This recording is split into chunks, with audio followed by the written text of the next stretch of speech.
Je vais donner la parole à Martine. Donc, ce qui a été brossé jusque-là est assez général. Peut-être que vous avez des façons de faire, vous l'appréhendez les choses complètement différentes. On y reviendra après. Là, donc, Martine, c'est de rentrer effectivement plus concrètement peut-être dans les questions d'équipe et d'accueil, du travail sur l'accueil avec l'équipe.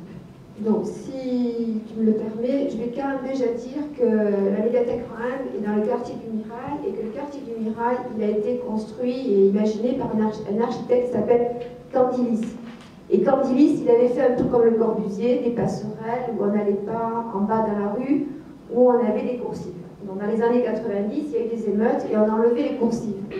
Donc la MGM, elle arrive après ça, parce qu'il y avait deux bibliothèques qui étaient sur des dalles, la bibliothèque Bellefontaine et Rennery, et qui ont été démolies pour mettre une bibliothèque au centre du quartier, dans la médiathèque Rohan. Alors la médiathèque Rohan, j'ai déjà des reproches à lui faire avant qu'elle soit construite. Mais moi je suis nommée et le bâtiment il est décidé. Donc mon directeur de l'époque, Pierre Julien, que j'ai beaucoup aimé mais que j'ai détesté sur ce projet, était un bourgeois catholique et donc il a pensé une bibliothèque comme un bourgeois catholique. Je suis désolée. Et l'architecte était un bourgeois bordelais, donc il a pensé comme un bourgeois bordelais. Donc résultat, on a fait un bâtiment qui n'a pas de salle d'études. C'est-à-dire qu'on a des tours de partout, on a des gamins qui n'ont pas de livres chez eux, qui n'ont pas de dictionnaire, et on a construit une bibliothèque où il n'y a pas de lieu pour s'installer, pour travailler. Voilà. Déjà, on avait tout fou. Donc, il a fallu faire avec. Moi, j'ai été nommée là. Et puis, on avait décidé qu'il y aurait une section adulte, une section jeunesse, du personnel de catégorie C, point barre, et un vigile. Donc, il a fallu, avant que le bâtiment soit complètement construit, qu'on réfléchisse un peu, parce que c'est pas du tout comme ça que je voulais travailler avec une équipe. Je ne l'avais pas imaginé comme ça. Donc déjà, je me suis bagarrée sur l'agent de sécurité. Donc c'est ce que je vous disais ce matin. Donc on a recruté 2 agents de régulation qui ont été également accompagnateurs à l'automate de prêt, puisqu'on a été quand même la seule bibliothèque et on a beaucoup transpiré avec 3M, puisqu'on ne voulait pas des surboîtiers ni pour les CD ni pour les DVD, parce qu'on voulait accueillir les gens. Et accueillir les gens avec des surboîtiers, franchement, dans un quartier difficile, c'est déjà leur dire « t'es voleur, tu vas voler ». Bon. Et puis c'est gros, ça prend de la place. Donc, on a fait les surboîtiers. Donc les surboîtiers, c'est comme des boîtiers ordinaires, si ce n'est qu'ils se verrouillent et se déverrouillent. Et ces appareils, c'était les premiers en France. On avait vu ça dans les Pays-Bas. Ils sont plus forts que nous, ça marchait très bien aux Pays-Bas. À Toulouse, beaucoup moins bien. Et donc, on avait besoin des agents de régulation pour expliquer aux gens comment il fallait passer le DVD. Et du coup, ces agents, on les a formés au catalogue. Et puis, comme on les a recrutés juste 2 mois avant, puisqu'on a eu du retard sur le chantier, ils ont appris à couvrir et à mettre des codes d'Iway. Donc, ça a servi après parce que les agents de régulation, ils sont toujours dans le bâtiment. Et quand un lecteur cherche quelque chose, l'agent de régulation, il est dans les collections et pas comme la bibliothécaire derrière la banque d'accueil. Voilà, donc ça c'est pour nous, hein, voilà, pour nous tous. Et donc la médiathèque et ses agents de régulation. Voilà, ça c'était comme ça. On avait pensé à un médiateur social-culturel, mais c'était une catégorie C. Parce que quand même, le livre c'est beaucoup plus important que la médiation. Donc il a fallu que je me bagarre pour que ça soit une catégorie B. Pareil pour l'animateur multimédia. En principe, c'est un garçon, il adore bidouiller l'informatique, donc il se contente d'être une catégorie C parce qu'il n'est pas bibliothécaire. Donc il a fallu aussi se bagarrer. Et la mairie a validé. Donc c'était une petite chance. Et après, c'était le recrutement, quelle population?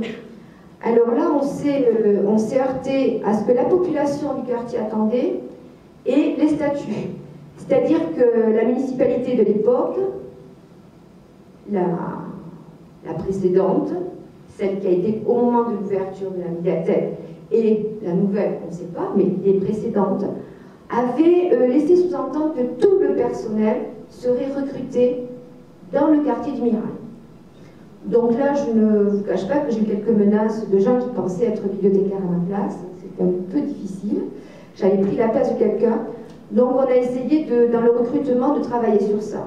Et on s'est aperçu que le miracle, moi je me suis aperçue, et plein de gens comme moi, qu'il n'y avait pas que des gens de l'Afrique du Nord au miracle. Bêtement, il y avait des gens d'Europe de l'Est, il y avait des Asiatiques, et puis il y avait beaucoup de Malgaches.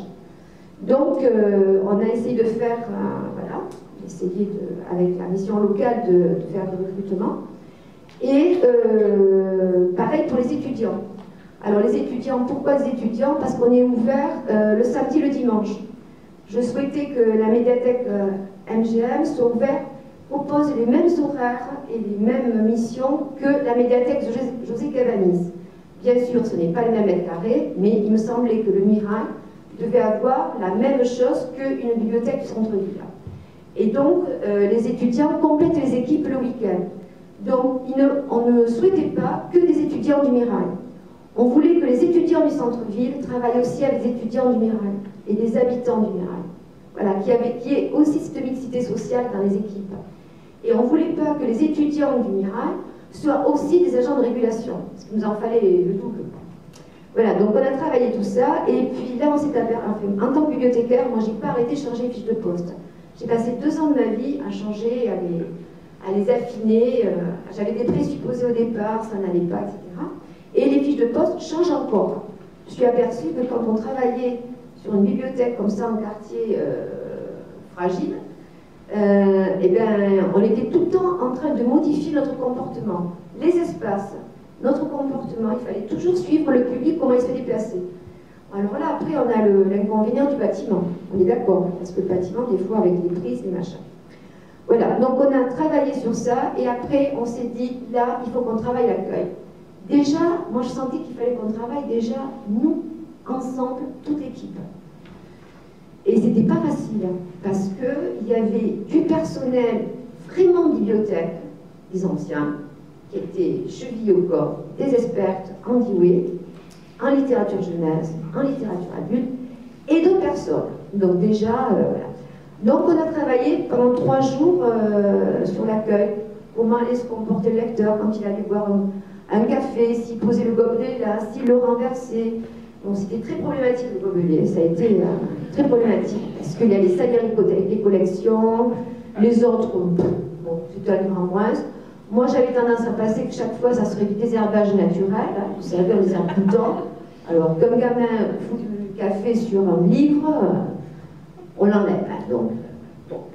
Enfin, j'ai 37 ans de métier, et nombre de livres qu'on a pilonnés, qu'on a mis désherbage, qu'on a mis en braderie, posons-nous aussi les questions, des angoisses sur comment on salit le livre après.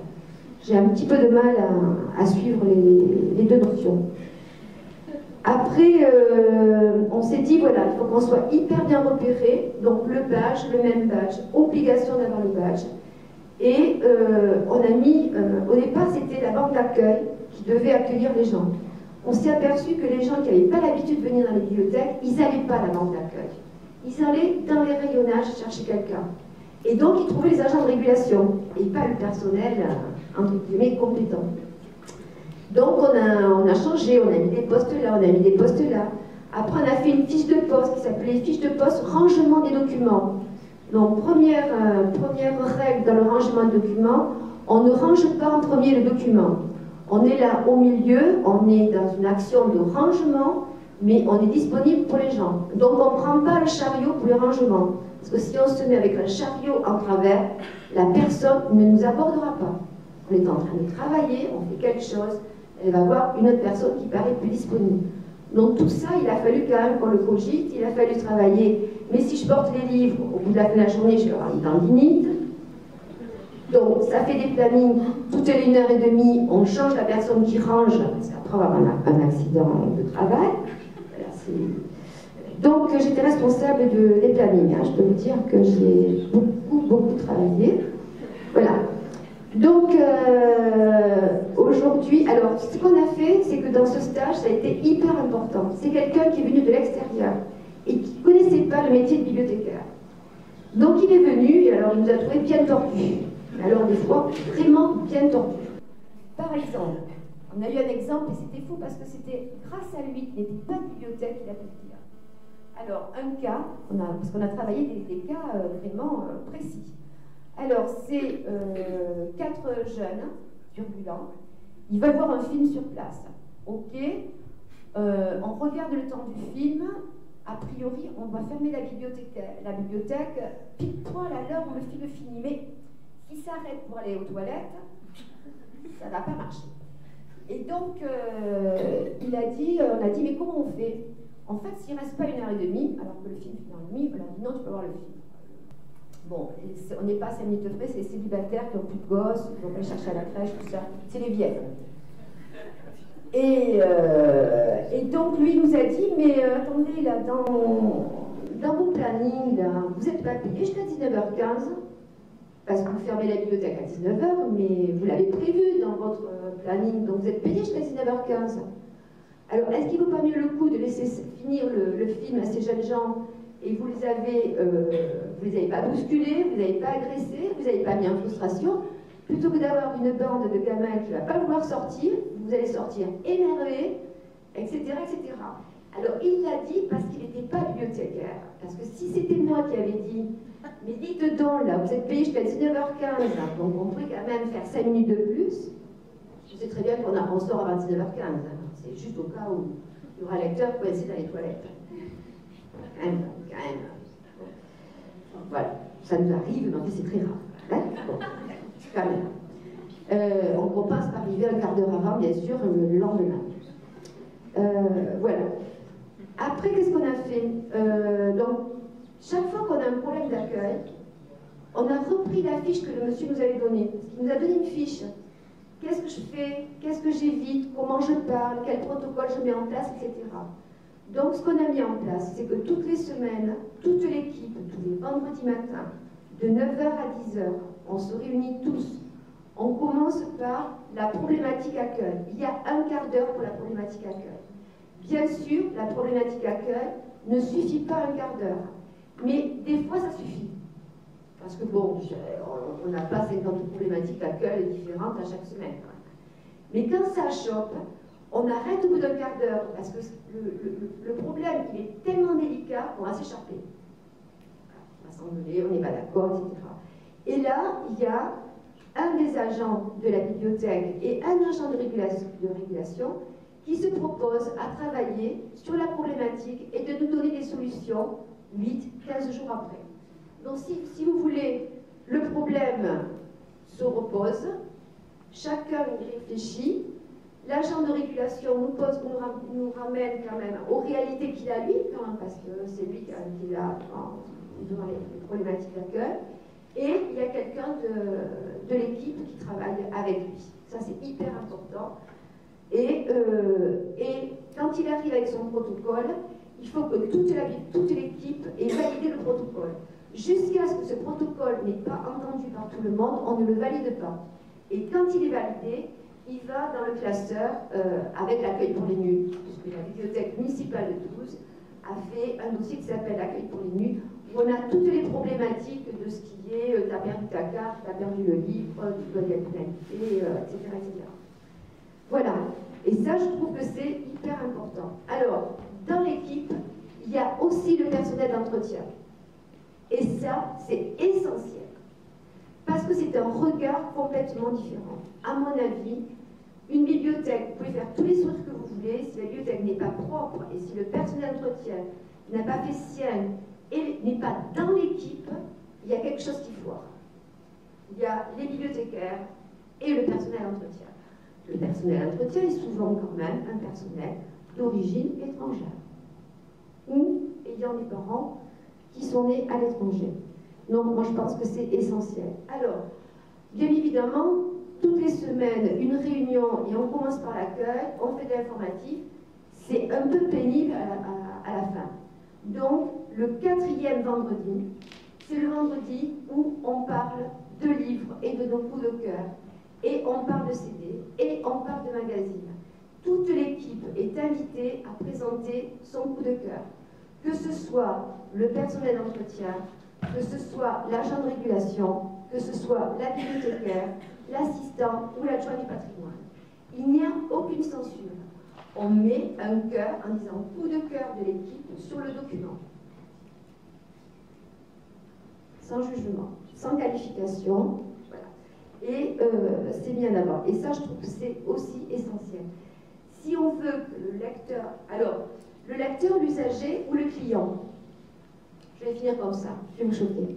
Pourquoi on n'appellerait pas le client? D'abord parce que ce n'est pas notre bibliothèque, c'est la sienne.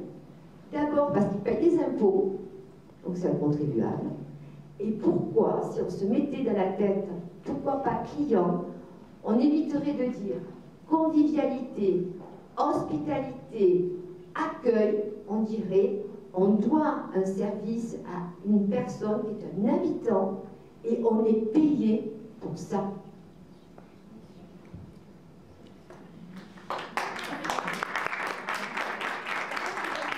Je ne sais pas si la notion de client va te plaire, mais je ne vais pas en parler tout de suite.